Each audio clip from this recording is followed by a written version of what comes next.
The fluorescent lights hummed overhead at Sacred Heart Hospital in Norfolk, a sound so constant that most people stopped hearing it. Hannah Clarke heard it. She heard everything: the ventilator wheeze from room for 12, the badge clatter when a resident fumbled his ID at the medication cart, the soft squeak of her own shoes on linoleum that had been waxed so many times it shone like a mirror. 4:15 a.m. The recovery ward was at its quietest, which meant it was at its most dangerous. This was when vital signs crashed. This was when the body decided it was done fighting. She moved through the ward with the kind of efficiency that looked effortless to people who didn't understand how much precision it required. Post-operative vitals on patient 7, BP 118/72, heart rate 64, oxygen saturation 97%. Normal. Stable. The dressing on his surgical site was dry, no seepage, no sign of infection. She made a note on his chart and moved to the next bed. The smell of antiseptic clung to everything at this hour, mixing with the sharper copper edge of fresh gauze and saline. Cold stainless steel gleamed under the harsh white lights. Room for 13 needed a dressing change. The patient, a 52-year-old man who'd come through emergency cardiac surgery 6 hours ago, was sleeping. Hannah didn't wake him. She worked quietly, her movements economical and deliberate. Gloves snapped on with a single motion. The old dressing came away without disturbing the incision. She cleaned the site with meticulous care, her hands moving with the kind of precision that came from muscle memory so deep it needed no conscious thought. In, clean, out. Sutures intact. Healing properly.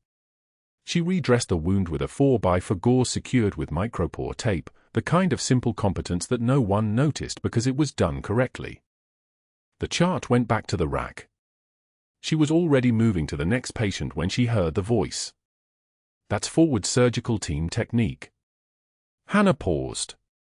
Turned. The man in room for 13 was awake now, watching her with the kind of sharp attention that came from someone who'd spent years learning to read environments. He was older, maybe mid-60s, with the weathered look of someone who'd spent significant time outdoors. The surgical site, the ICU stay, the post-operative protocols, none of that explained the recognition in his eyes. Routine procedure, Hannah said. Her voice was even. Practiced. She'd had 17 years to get it right. No. He sat up slightly, careful of the chest tubes. No, that's Hadfield technique. The way you secured the microtape, the pressure application, I've seen that before. Field Hospital in Jolon. Where did you serve? The ward seemed to shift. Not physically. But something in the air pressure changed. Hannah had trained herself not to respond to threat cues, but the training didn't stop her from hearing them.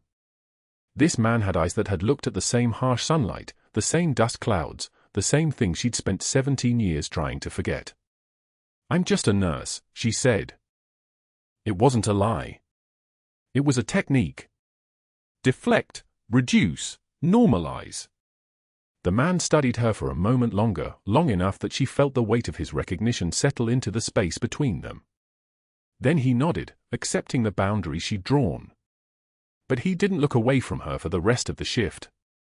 The break room at Sacred Heart was small and perpetually cold, the kind of space where people ate lunch standing up or sat in silence because everyone was too tired to talk. Hannah hung her jacket on the hook by the door. The jacket was nondescript, navy blue, well-worn but maintained, the kind of thing a nurse might wear in any city in America. But inside, sewn into the lining with surgical-grade thread in stitches she'd placed herself 17 years ago, was a patch. Faded now, barely visible unless you knew where to look. The unit designation was worn almost to nothing, the embroidered edges fraying at the seams. She'd kept it because she couldn't destroy it. She'd hidden it because she couldn't bear to look at it. She made a cup of coffee. Black. Room temperature by the time she drank it, which was how she preferred it. The clock on the wall read 6:56 a.m. The day shift would start in 13 minutes. The ward would fill with residents and attending physicians, and the whole machine of hierarchy would roar to life. That was when Dr. Hargrove walked in. He was tall, with the kind of posture that said he'd never had to think about his right to take up space. Silver-threaded hair, expensive watch, a Rolex Submariner, probably real, and the kind of careful grooming that required intention. The surgical director at Sacred Heart carried his authority the way some people carried scars. It was always visible. He acknowledged Hannah with the kind of glance you'd give furniture, a bare flicker of attention before his focus moved elsewhere. But he'd stopped in the break room specifically. That detail registered. "Clarke," he said, not quite a greeting. "Recovery ward." "Yes, doctor." "Patient outcomes have been adequate." "Not excellent." "Adequate." The word hung in the air like something with teeth. "Though I notice the night shift tends to make decisions without consulting the attending." Hannah didn't respond. The rule was simple: say nothing that could be used later. Give no opinions. No defenses. No explanation beyond what was required. "The dressing change on 413, he continued. "That was thorough. Maybe too thorough. Patients need rest more than they need perfect sterile technique. You might keep that in mind." He left without waiting for a response. The coffee tasted like nothing. Hannah set the cup in the sink and watched it, registering the small moment of something she didn't allow herself to name. 17 years of invisible work. 17 years of keeping her head down, doing the job right, expecting that competence would be its own kind of safety. The day shift began. By 7:13 a.m., Hannah was on the floor, and by 8:22 a.m., she understood that whatever had shifted in the break room was not going to shift back. Dr. Hargrove made his rounds with the precision of someone conducting an inspection. He reviewed charts she'd completed. He looked at patients she'd already assessed. Once, he asked her directly about a post-operative vitals trend, and when she explained, in 4 sentences or fewer, the exact physiological reason for the slight elevation in heart rate on the 4th post-op hour, she watched his expression flatten into something that looked like irritation. She'd answered correctly. That was the problem. By noon, the unit patch was still in her jacket lining, hidden where it had been for 17 years, and Hannah Clarke, Senior Chief Petty Officer, retired, concealed, already half forgotten, was pouring saline into an 4-drip and thinking about how quiet the ward had been that morning, before anything changed. The cafeteria at Sacred Heart smelled like industrial bleach and the ghost of fried chicken. Hannah was halfway through a turkey sandwich when Dr. Hargrove's shadow fell across her table. He was tall enough that he blocked the fluorescent light, and he moved with the certainty of someone who had never been told no by anyone who mattered. "Gentlemen," he announced to the surgical team clustered nearby, his voice pitched for the whole room to hear, "I'm betting lunch for the next week that our excellent recovery ward nurse here quits before Friday." He smiled. The kind of smile that came with teeth but no warmth.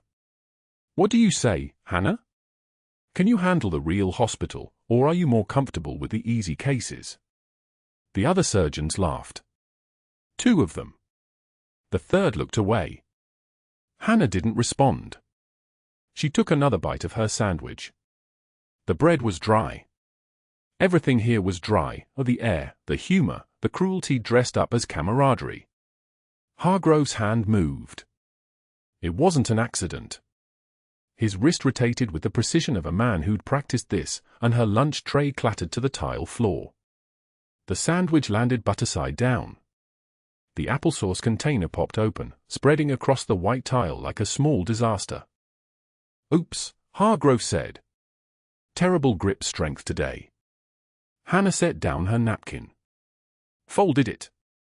Took one measured breath through her nose. The fluorescent lights hummed above her, indifferent. She felt the heat rising in her chest, that old familiar sensation she'd spent 17 years learning to compress into nothing. Her right eye stung. Just once. A single tear escaped before she could stop it, and she wiped it away without breaking her gaze from his. "My apologies, doctor," she said quietly. The kind of apologies that aren't apologies at all. "I'll clean this up." She was already moving, already kneeling on the tile, already gathering the wreckage of her lunch while the surgeons watched. While Hargrove's smile widened. while the room went precisely as quiet as a holding breath. But that wasn't the worst part. 3 days later, the surgical team stood in a cluster outside the patient chart station. Hargrove was presenting a case, a routine abdominal closure, follow-up vitals, post-op imaging results. Hannah was documenting fluid intake when she heard her name. Just her name, the way a dog hears a whistle. Hargrove stood there, patient chart in hand, and his eyes found her across the hallway. "Hannah," he said. It wasn't a request. It was a command. She walked over. The nurse's station seemed to shrink as she moved toward him. Everyone watched. Nobody helped. Hargrove dropped the chart. It fell in slow motion, papers spreading across the floor like a deck of cards hit by a careless hand. His gaze never left her face. "Pick that up, sweetheart," he said. The word was a collar. The tone was a leash. For a moment, the smallest moment, the room felt like it was holding its breath with her. Hannah could feel the weight of observation pressing down. She could see the discomfort in the residents' faces, the careful neutrality in the attending physician's expressions. This was how hierarchies worked. This was how you stayed in line, by watching someone else get pushed and understanding that the next time it could be you. She bent down. Gathered the papers. Each one felt heavier than it should. And then she stood. And then she looked at him. And her voice came out like still water, completely calm, completely clear, with nothing beneath it that could be disturbed. "I've picked up dying men under mortar fire, doctor. Your paperwork doesn't scare me." She set the chart on the counter. Turned. Walked away. The silence lasted exactly 3 seconds. Then the resident nearest to Hargrove shifted his weight. Looked at his shoes. The attending physician began reviewing the next case. Someone coughed. Life moved forward, the way it always did, carrying everyone except the person who'd just realized he'd tried to break someone unbreakable. Hargrove's expression hardened. Not with anger, not yet. With something worse. Recognition. The understanding that his usual tools weren't working. That public humiliation bounced off this woman like rainfall on a windshield. That whatever she was, wherever she came from, it had taught her things that had nothing to do with hospital hierarchies or the fragile egos of surgeons. He stood there for another moment, his jaw tight, his fingers still curled as though holding the memory of the chart. He'd been so certain. They always were, men like him. Certain that if you pushed hard enough, everyone would break. Certain that you could identify the moment of fracture if you just applied enough pressure to the right place. But Hannah Clarke didn't break the way people were supposed to break. She went back to her documentation. Her hands were steady. Her breathing never changed. The other nurses watched her, and something shifted in how they looked at her, a careful recognition that they'd just witnessed someone refuse to flinch, and that refusal had cost Hargrove something he couldn't name. That night, at 2:17 a.m., the emergency alert sounded. Not the routine alarms of a busy hospital. The kind of alert that meant something had broken catastrophically. Trauma bays. All hands. Now. The recovery ward erupted. Hannah was moving before the second alert finished, her hands already reaching for the emergency supplies, her mind already sorting through the triage checklist that lived in the part of her brain that never stopped working, never stopped thinking about casualties and blood loss and the arithmetic of survival. The doors to the trauma bay burst open. 2 soldiers came through on stretchers. Both in combat fatigue, still wet from where the IED had thrown them into the Helmand Province river that had become their hunting ground for the last 6 weeks. One was bleeding from a compound fracture of the femur. The other wasn't bleeding at all, which was worse, the kind of silence that came before shock shut down the body's ability to bleed properly. Dr. Hargrove was already there, and he was already drowning. He stood at the first soldier's side, and Hannah watched him reach for the intubation kit with hands that were shaking. Not from fear. From the specific paralysis that came when someone's protocols failed them. The young man's oxygen saturation was dropping, 88, 85, 82, and Hargrove was inserting the endotracheal tube at the wrong angle. The blade pointed down instead of up, and the tube was going nowhere. "Pull back," Hannah said. "Not asked." Said. "I have this," Hargrove snapped. The saturation dropped again. 79. The monitor's beep accelerated into something that sounded like panic. The second surgeon, one of the attendings, was staring at the EKG display and calculating blood loss and coming up with numbers that meant they were running out of time in a way that made his face go pale. Hannah moved. Her hands came out of her pockets and moved, and muscle memory took over, the part of her that had never retired, never actually stopped being the person who'd trained for exactly this moment, in exactly this kind of pressure, with exactly this kind of weight on the other side of success and failure. She was at the second soldier's side. She was checking breath sounds.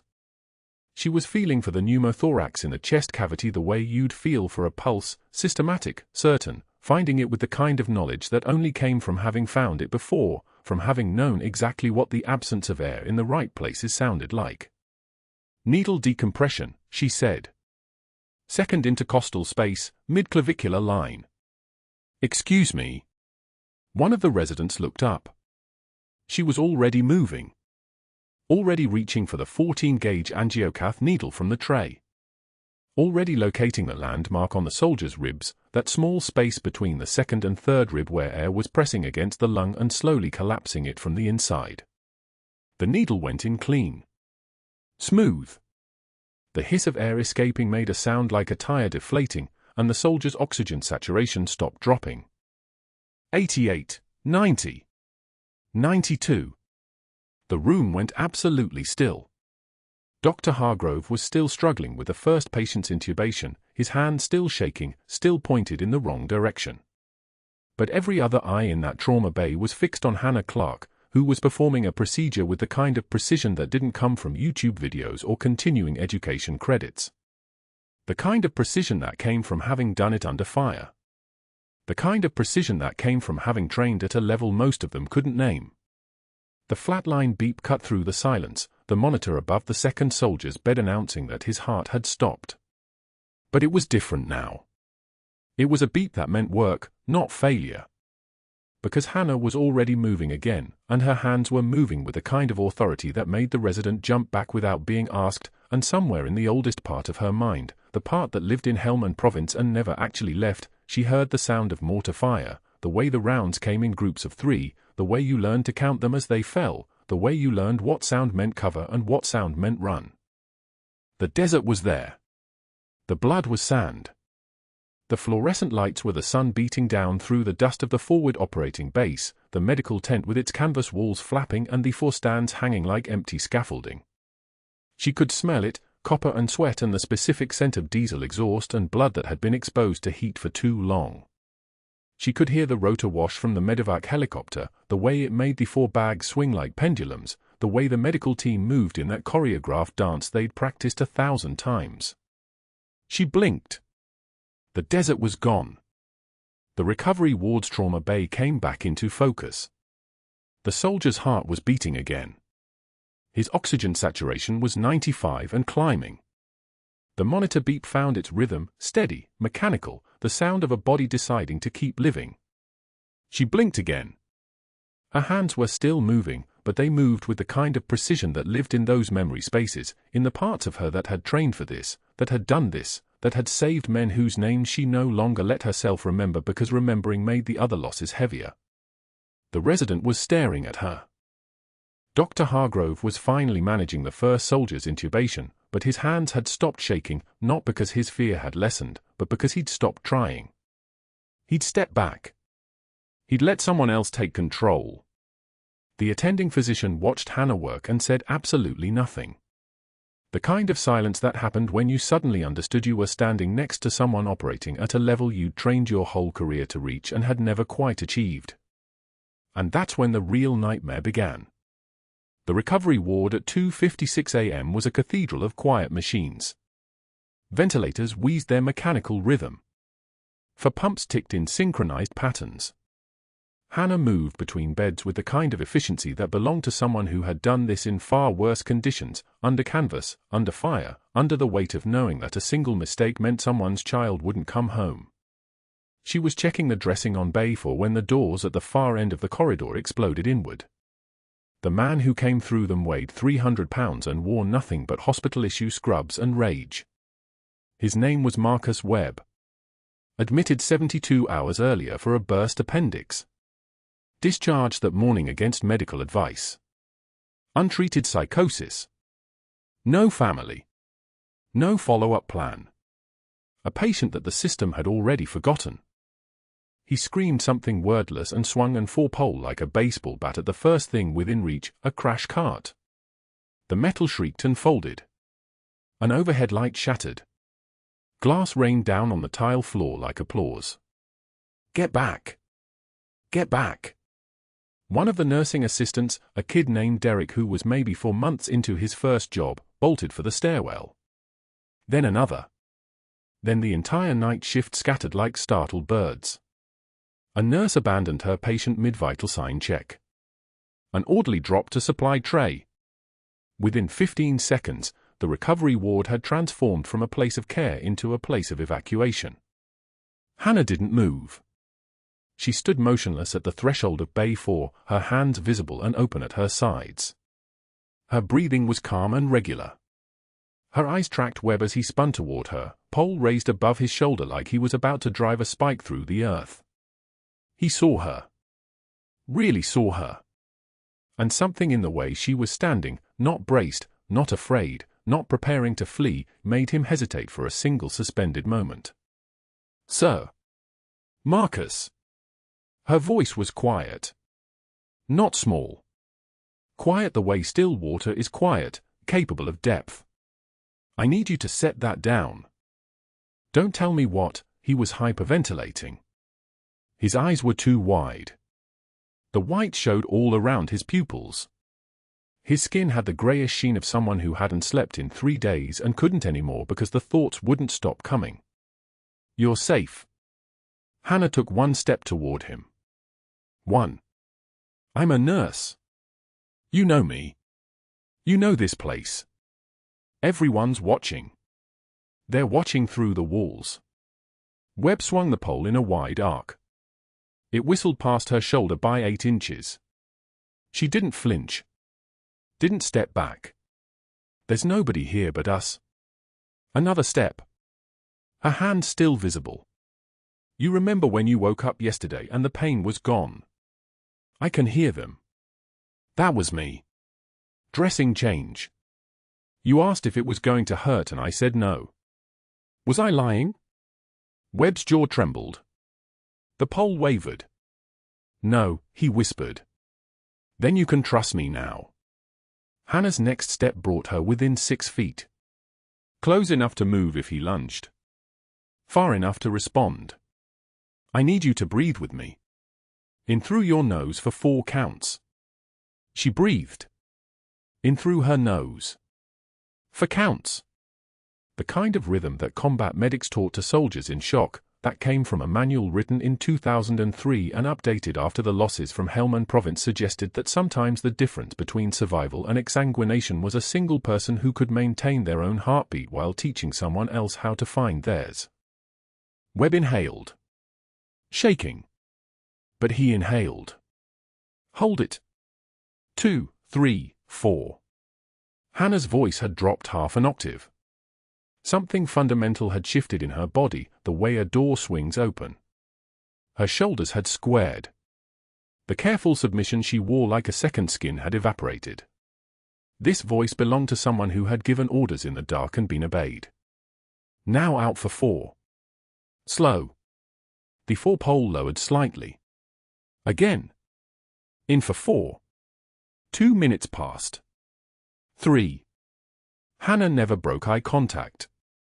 Never looked away from his face, reading the signs she'd learned to read in a place where reading them wrong meant flag-draped coffins and letters to mothers. She recognized the particular pressure behind his eyes, the sensation of the skull being too small for the thoughts trying to occupy it. She recognized the way his hands shook, not from weakness but from the ragged electricity of a nervous system that had been running at maximum output for too long. On the fourth repetition of the breathing sequence, something shifted in his chest. His breathing deepened. The tremor in his hands became less violent. The pole dipped lower. "Marcus, I'm going to come closer now. I'm not a threat. You're going to see my hands the whole time. Don't. It's okay." Hannah took another step. "You're okay. What's happening right now is your body trying to protect you from something that isn't here. That's called PTSD. I know what it feels like." The words escaped before she could catch them. A line that should never have left her mouth. But something in her recognition must have reached him because Webb's eyes cleared for a moment, just a sliver of lucidity breaking through the fog. "Military." His voice was thin as paper. "Yeah." "Where?" "Kandahar. FOB Shank. 3 tours." The numbers came out flat and factual. "I was a combat medic. I know what that sound in your head is. I know how real it feels. But it's not real, Marcus. You're in a hospital. You're safe." The 4-pole fell. It clattered against the tile floor with a sound that echoed through the empty ward. Webb's knees buckled. He crashed down, gasping, his breathing accelerating into the knife's edge between panic and hyperventilation. Hannah moved. Not ran. Moved with the economical precision of someone trained to operate in 30-second intervals with 9 lives depending on her next action. She dropped beside him, her hands already assessing. His skin was gray. His breathing was rapid and getting worse, 30 breaths per minute, 40, the oxygen exchange becoming less efficient with every breath as his CO2 levels plummeted from hyperventilation. "Get me a 14-gauge needle. Chest tray. Now." She barked it toward the empty corridor, then turned back to Webb. "Marcus, look at me. You're hyperventilating. Your body thinks you need to breathe faster but you don't. You need to breathe slower." But his eyes had rolled back. His hands were clawing at his own chest and neck. The panic was complete now, the feedback loop where fear creates breathing patterns that cause hypoxia that causes more fear that causes more breathing. Hannah's fingers found the anatomical landmarks, second intercostal space, midclavicular line. She felt the ribs beneath his skin, thin as a bird's. The guy hadn't eaten properly since admission. His sternum was a ridge of bone under paper-thin skin. A nurse, one of the braver ones who'd crept back from the stairwell, thrust a kit at her. Hannah's hands moved with the automatic surety of muscle memory. 14-gauge needle. The slight give as it pierced the skin. The deeper push through the fascia. And then the hiss of air. Pressure releasing. The pneumothorax that had developed from his panic breathing, his lungs overinflating, one of them rupturing just enough to create that lethal space between lung and chest wall. The hiss. Then silence. O2 sat. She didn't look up.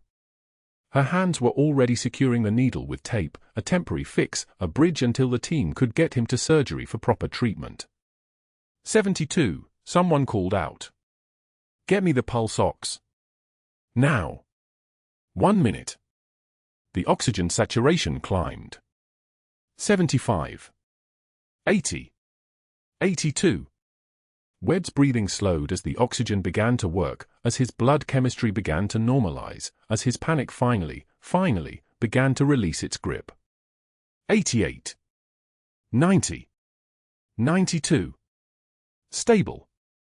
Hannah sat back on her heels. Webb's breathing had become almost normal. His eyes were still closed, but the rigid tension in his body had melted into something approaching unconsciousness. Shock, probably. Exhaustion, certainly. But alive. The needle had bought him just enough time. The recovery ward had gone utterly silent. The machines had stopped beeping. Even the ventilators seemed to be holding their breath. Hannah looked up. There were 6 people standing at various points in the corridor. Derek, the young nursing assistant. 2 RNS. An orderly.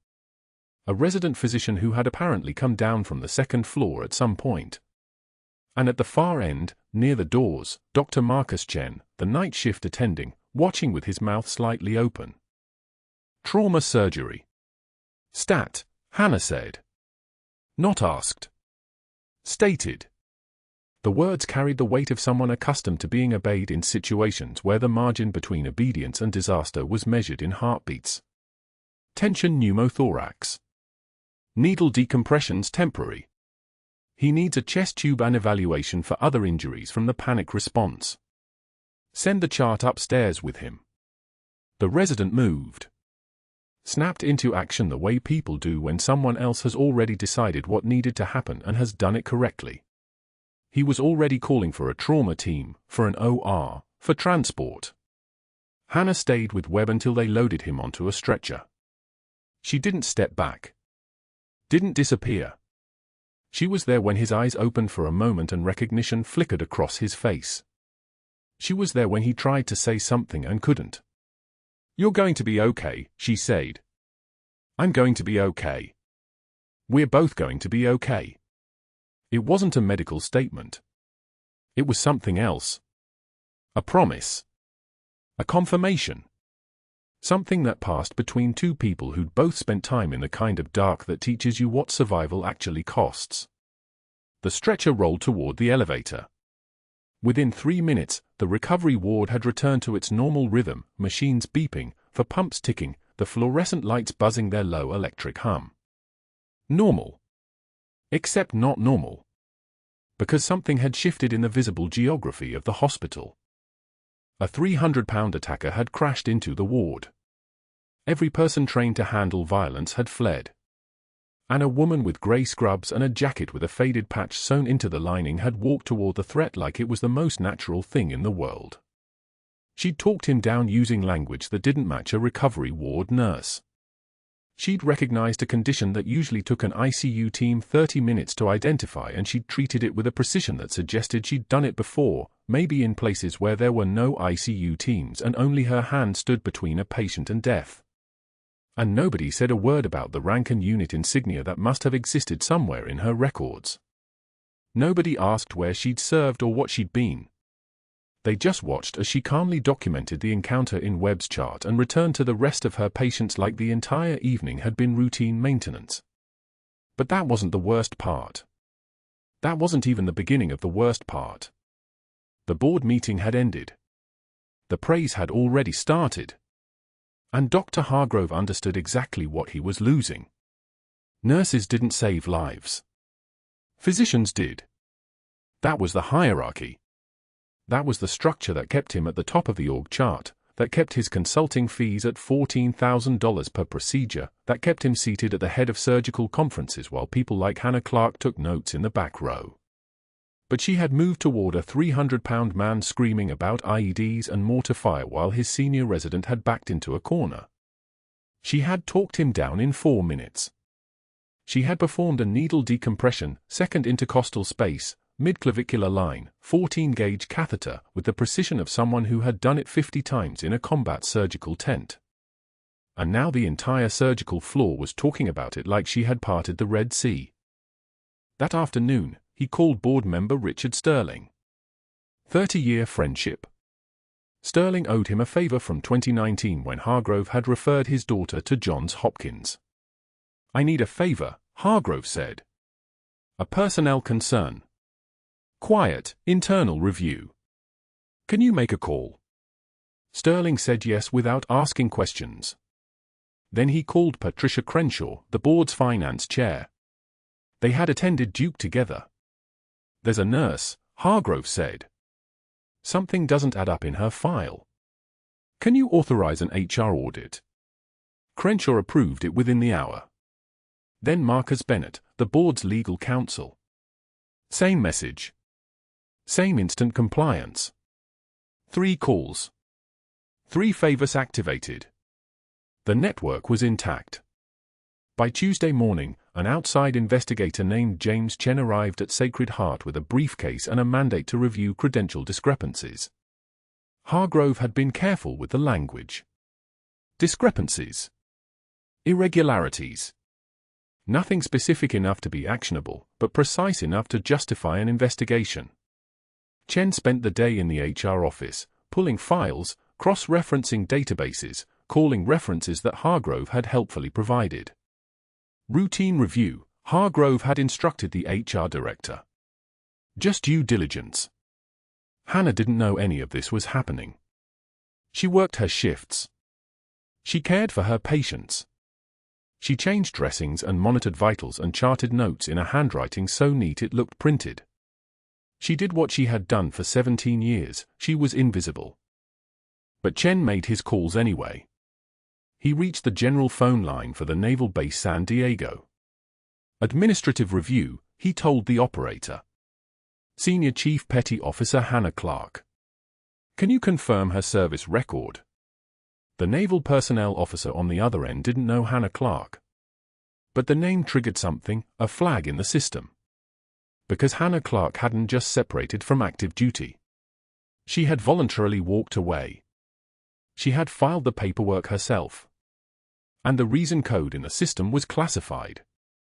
Sealed. Not even the personnel officer could see it.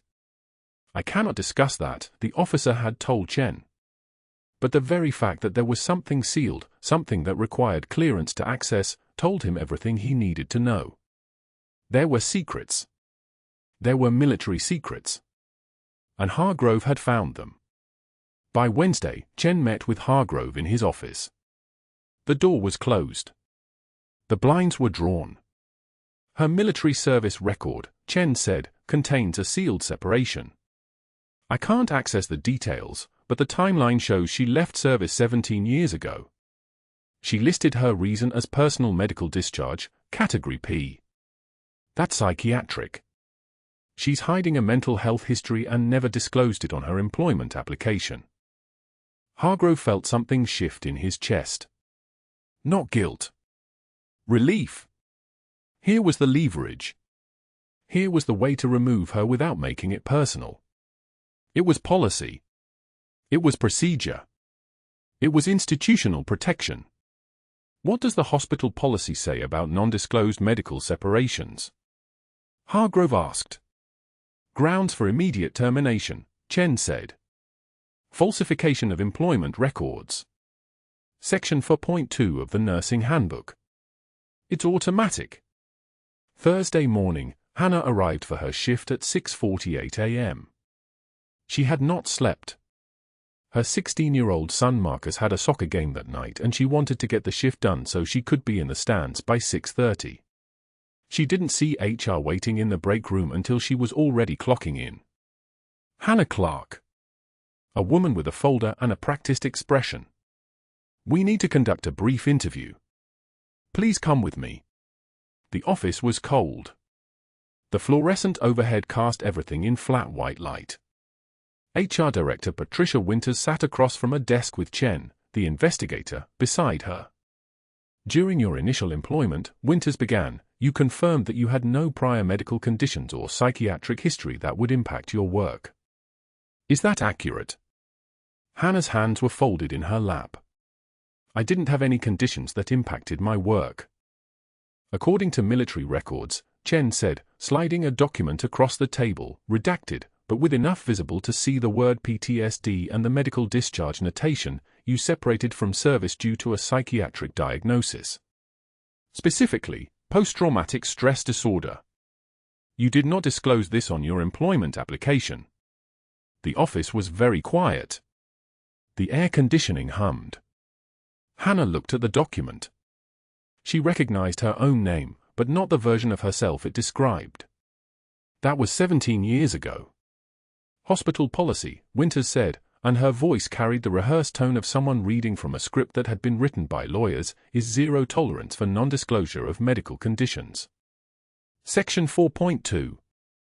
Effective immediately, we are terminating your employment for credential falsification and breach of employment contract terms. It wasn't a conversation. It was a pronouncement. Winters slid a termination letter across the desk. Your final check will be processed by Friday. You'll need to turn in your badge and access card today. Security will escort you to collect your personal items. Hannah didn't speak. She picked up the termination letter and read it without expression. Falsification of medical records. Failure to disclose material health information. Violation of trust. Grounds for cause termination with no severance, no final paycheck bonus, no reference.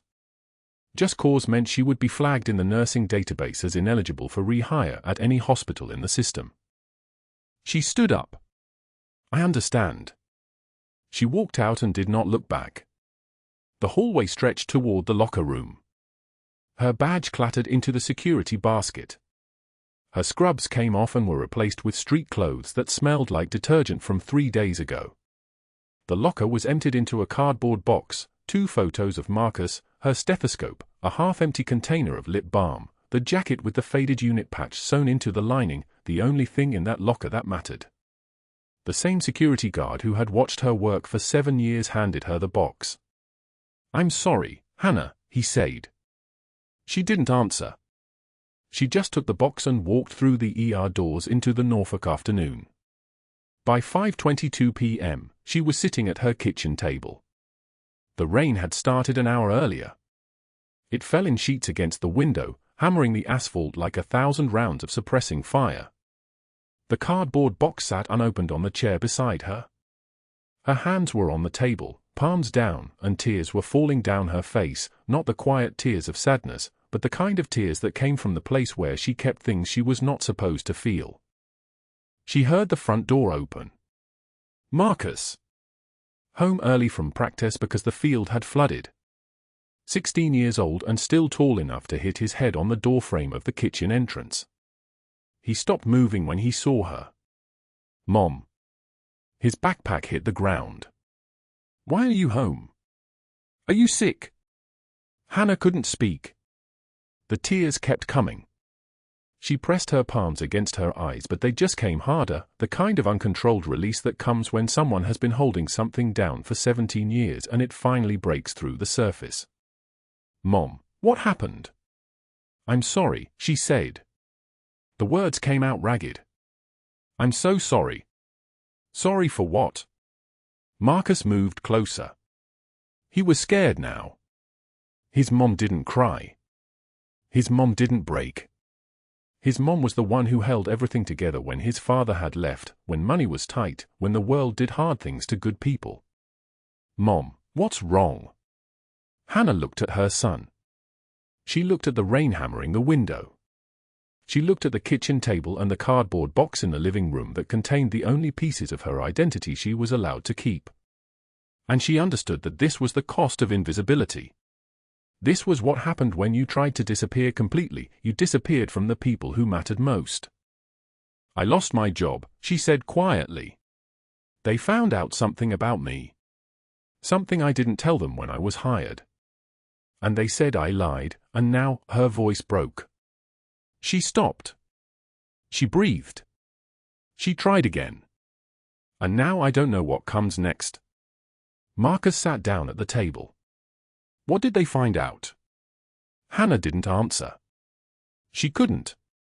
If she said it aloud, if she told him the truth about Helmand Province and forward surgical teams and the 13 years of service before the PTSD had finally broken through every wall she had built, then she would stop being just mom and start being something else.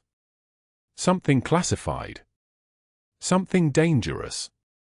But before she could decide how to answer, before she could construct another lie that would protect him from the truth, there was a sound. It started low. It grew. It filled the entire sky above Norfolk like the beating of enormous wings. The rain against the window suddenly looked like strobe lights. The kitchen was illuminated bright enough to read by, then dark, then bright again.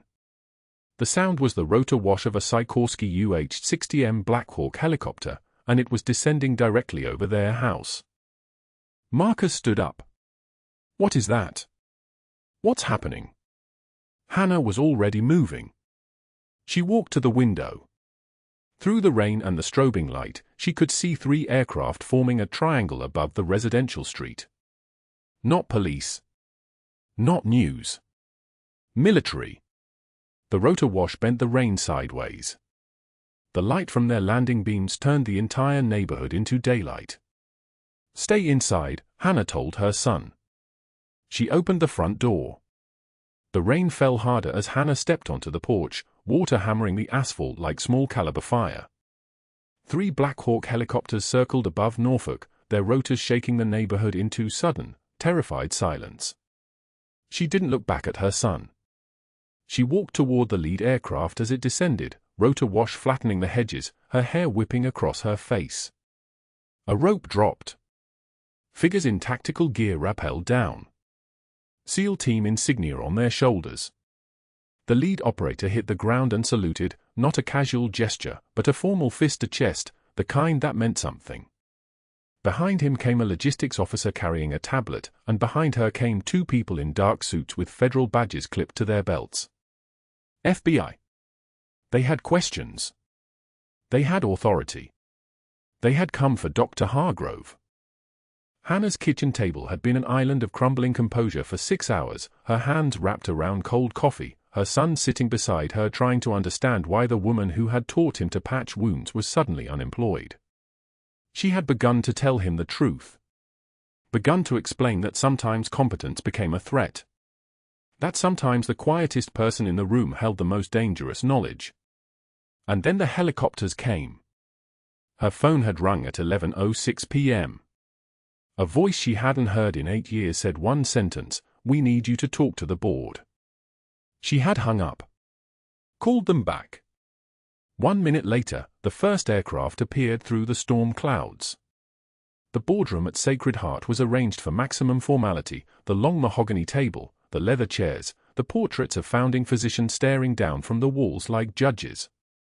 But formality meant nothing when Senior Chief Petty Officer Hannah Clarke walked in wearing tactical gear. The federal agents entered behind her. The FBI director carried a sealed envelope. The SEAL team leader, Commander Marcus Graves, call sign Breaker, the man who had trained Hannah's forward surgical team, took a position by the door with arms crossed. He had the presence of a man who had cleared buildings in Helmand Province and was not impressed by hospital administrators. Hannah's 16-year-old son stood at the head of the table. In his hands was a shadow box. Polished wood. Glass front. 23 medals and ribbons arranged in precise rows, their colors catching the boardroom light like jewels someone had been hiding from the world. "My mom is Senior Chief Petty Officer Hannah Clarke," the boy said. His voice shook. His hands shook. But his eyes were steady, looking directly at the board members who had fired her yesterday. The room went so quiet you could hear the rain against the windows. Dr. Hargrove was already trying to speak, already moving his chair backward, but Graves held up one hand and the doctor froze. A nurse from Human Resources stood slowly. She held a personnel file, declassified, stamped top secret, the kind of document that was supposed to stay buried in federal archives. Her hands trembled as she read aloud. 2 silver stars. She paused. The first medal gleamed in the shadow box. For bronze stars. 3 more medals caught the light. The nurse continued, her voice barely audible. 3 purple hearts. Hannah watched the board members' faces shift from confusion to something approaching horror. They had fired her. They had terminated her for credential discrepancies. They had done it at the recommendation of their chief surgeon, the man whose career they had protected for 23 years. Graves stepped forward. His movement was fluid, economical, the way an apex predator moves through space. "I trained with her unit in 2009, he said. His voice was not loud, but it filled the room the way a tank's engine fills a garage. Silver Star for surgical operations in Sanjan Valley, 2011. Another Silver Star for emergency field medicine under fire in the Peck Valley, 2012. Bronze Stars for combat surgical leadership across multiple deployments. Purple Hearts for..." He stopped. He looked at Hannah's son. Then he continued. "For wounds received while saving other people's lives. This woman ran combat surgical operations in Helmand Province. She saved more lives than everyone in this room combined. She did it with her hands and her mind and her refusal to quit when soldiers were bleeding out. And you fired her for credential falsification. Graves turned to face Dr. Hargrove directly. That's a federal matter now, Doctor. Dr. Hargrove's chair scraped backward. He was on his feet, mouth open, face draining of color like someone watching their career die in real time. The hospital's CEO stood slowly. His expression was not anger, it was something worse. It was the look of a man who understood he had bet on the wrong player. Dr. Hargrove, security is standing by. We'll need your badge and your access credentials. The words came out flat, administrative, final. Hargrove tried again, his voice cracking. This is a misunderstanding. I was following protocol. The credential discrepancies were, the CEO cut him off with one hand raised. You're done here. The same security guard who had handed Hannah her termination box yesterday walked into the boardroom. He was a former Marine, tattoos visible on his neck, eyes that had seen their own wars. He held another box. Not the employee termination box. A personnel escort box. The kind used when someone was leaving immediately and their belongings followed after. He handed it to Dr. Hargrove without ceremony. I believe you know the way out, sir. The words came out with cold satisfaction. The guard had watched the firing happen. Had handed the box to the wrong person. Now he was fixing that mistake. Dr. Hargrove's mouth opened and closed. He looked at the FBI agents. He looked at the SEAL team leader. He looked at Hannah's son, who stood holding the shadow box of his mother's medals with the quiet dignity of someone who had finally understood who his mother really was. Hargrove grabbed the personnel box and walked toward the door. The security guard stepped aside. Hargrove pushed past the federal agents. He was shaking, not with rage, but with the understanding that his network of favors, his board connections, his institutional authority, meant nothing when the Pentagon arrived on helicopters in a thunderstorm. His career at Sacred Heart was over in 147 seconds. The board would vote to accept his resignation within minutes. The state medical board would have questions. The federal prosecutors already had evidence, the phone records of his calls to the investigator, the emails documenting his coordination with board members, the pattern of systematic retaliation against a protected whistleblower. The law moved slowly, but it was moving. 6 months later, Hannah walked through the corridors of Sacred Heart wearing the same scrubs she had worn before the firing, before the helicopters, before her son had carried her medals into a boardroom and changed everything. The hospital had created a new position, Director of the Combat Trauma Integration Program. It was not a promotion away from nursing. It was a promotion into authority. She oversaw the care of 17 combat veterans in the recovery wing. She trained 23 nurses in trauma-informed de-escalation protocols. She supervised 2 medical residents.